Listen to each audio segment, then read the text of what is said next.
Welcome to my channel Naidu గారి ఇంటి భోజనం. టుడేస్ రెసిపీ ఆమ్లెట్ ఇగురు, కోడిగుడ్డు అట్టుతోని ఇగురు అండి. ఇది సింపుల్గా చేసుకోవచ్చు, బాగుంటుంది కూడా అన్నంలో కలుపుకోవడానికి. సో ఇక్కడ నేను ముందుగా ఎగ్ బీట్ చేసుకోవడానికి నేను ఒక 5 ఎగ్స్కి సరిపడా కారం, ఉప్పు వేసుకొని దాంట్లో కొంచెం నీళ్ళు యాడ్ చేసుకొని ఒకసారి మిక్స్ చేసుకొని దాంట్లోకి ఎగ్స్ యాడ్ చేసుకుంటున్నాను. ఎగ్స్ నేను ఇక్కడ 5 ఎగ్స్ తీసుకున్నాను. 5 ఎగ్స్ సరిపోతాయండి, 4 నుంచి 5 వరకు తినొచ్చు. సో ఇలా ఒకసారి మిక్స్ చేసేసుకోవాలి.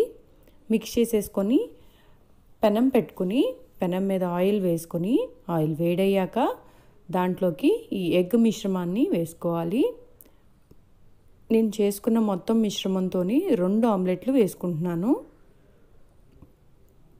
జాగ్రత్తగా ఫ్లిప్ చేసుకోండి, ఎందుకంటే కొంచెం ఎక్కువ ఎగ్ కాబట్టి 2.5 ఎగ్ వరకు వస్తుంది కదా దీంట్లోకి, 2.5 ఎగ్స్ వరకు. సో కొంచెం జాగ్రత్తగా ఫ్లిప్ చేసుకోండి. ఇది ఒక వైపు కాలనిచ్చి రెండో వైపుకి మెల్లగా తిప్పుకోవాలి. చూసారు కదా, ఇలా కాలిన తర్వాత నేను దీన్ని ప్లేట్లోకి తీసేసుకుంటున్నాను.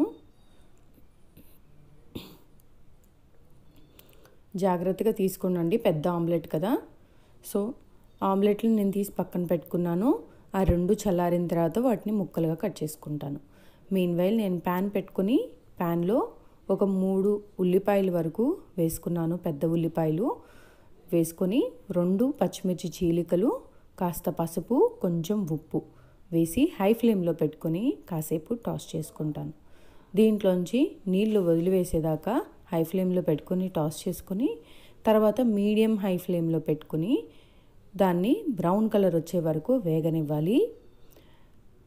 జాగ్రత్తగా వినండి, దీన్ని హై ఫ్లేమ్లో పెట్టుకొని నీళ్లు పోయేదాకా వేగనిచ్చి మీడియం హై ఫ్లేమ్ పెట్టుకొని తర్వాత దీనిలో బ్రౌన్ కలర్ వచ్చేంత వరకు వేపించుకోవాలి. లేకపోతే మీకు తీపి వచ్చేస్తుందండి కూర అంతా. మీరు సిమ్లో పెట్టుకొని కానీ కుక్ చేసుకుంటే తీయగా అయిపోతుంది కూర అంతా,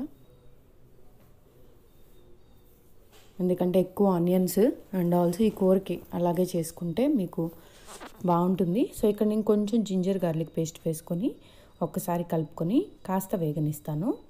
ఇక్కడ ఆల్రెడీ 50 to 60% వరకు కుక్ అయిపోయింది. ఓపెన్గానే కుక్ చేసుకోండి, మూత ఏం పెట్టొద్దండి.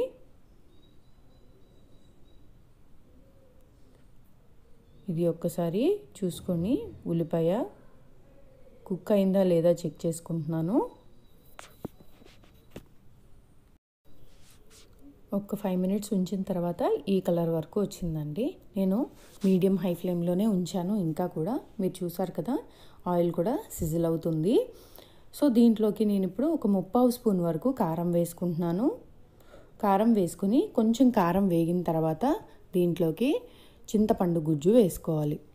చింతపండు నానబెట్టుకుని మీరు సరిపడా వేసుకోవటమే, మరీ పుల్లగా అవసరం లేదండి, కాస్త వేసుకుంటే సరిపోతుంది. మనం రెగ్యులర్గా పులుసులకి వేసుకున్నంత కాదు, కొంచెం ఆ ట్యాంగినెస్ తెలియటానికి కాస్త వేసుకోవాలి. నేను చూపిస్తాను చూడండి, ఒక గరిటెడు, అదిగోండి చూసారు కదా, ఒక చిన్న గరిటెడు అంటే మీకు గట్టిగా ఒక 1.5 టేబుల్ స్పూన్ వరకు వస్తుంది. సో అంత కొంచెం చింతపండు వేసుకోవాలి. వేసుకొని మీరు ఇక్కడ గుర్తుంచుకోవాల్సింది ఏంటంటే దీంట్లో వెట్నెస్ ఉండకూడదు, ఆయిల్ బయటకు వచ్చేసేయాలి. వెట్నెస్ ఉండకుండా వేపుకోవాలి. వేపుకున్నాకే ఆమ్లెట్లు వేసుకోవాలి, లేదంటే ఆమ్లెట్ మొత్తం విడిపోతుందండి.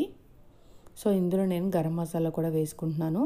నేను ఇక్కడ కొంచెం వేసుకున్నాను, నేను మళ్ళీ ఆమ్లెట్లు వేసుకొని కలుపుకొని తర్వాత మళ్ళీ లాస్ట్లో కాస్త వేసుకుంటాను. ఈ ఆమ్లెట్లని చల్లారిపోయిన తర్వాత ఇలా ముక్కలుగా కట్ చేసుకోవాలండి. షేప్ ఏదైనా పర్లేదు, ముక్కలుగా కట్ చేసుకోవాలి. కట్ చేసేసుకొని దీంట్లోకి మిక్స్ చేసుకోవాలి. చూసారు కదా, ఆయిల్ వచ్చేసింది బయటికి. ఈ స్టేజ్లో కలుపుకోవాలి. మీకు చింతపండు పులుసు వేసుకున్న తడి ఉండకూడదండి, అది ఉంటే మాత్రం కూర అంతా పాడైపోతుంది.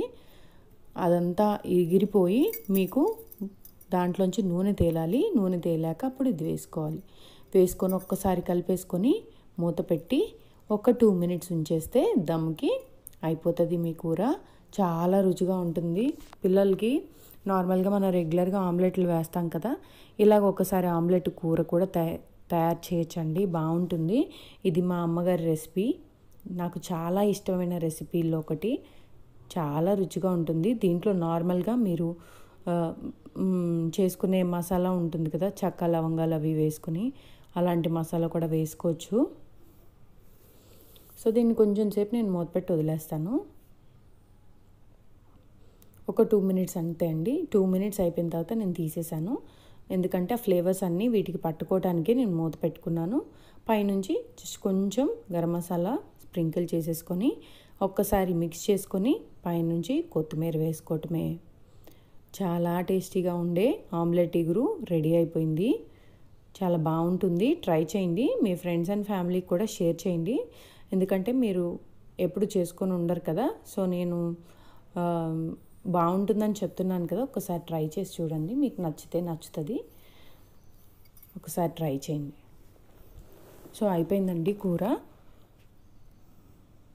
చూసారు కదా, చూడటానికి కూడా చాలా బాగుంది. అందరూ ఒకసారి ట్రై చేయండి.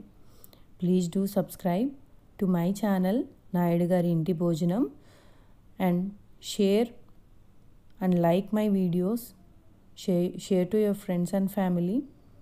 Thank you. Thanks for watching my video.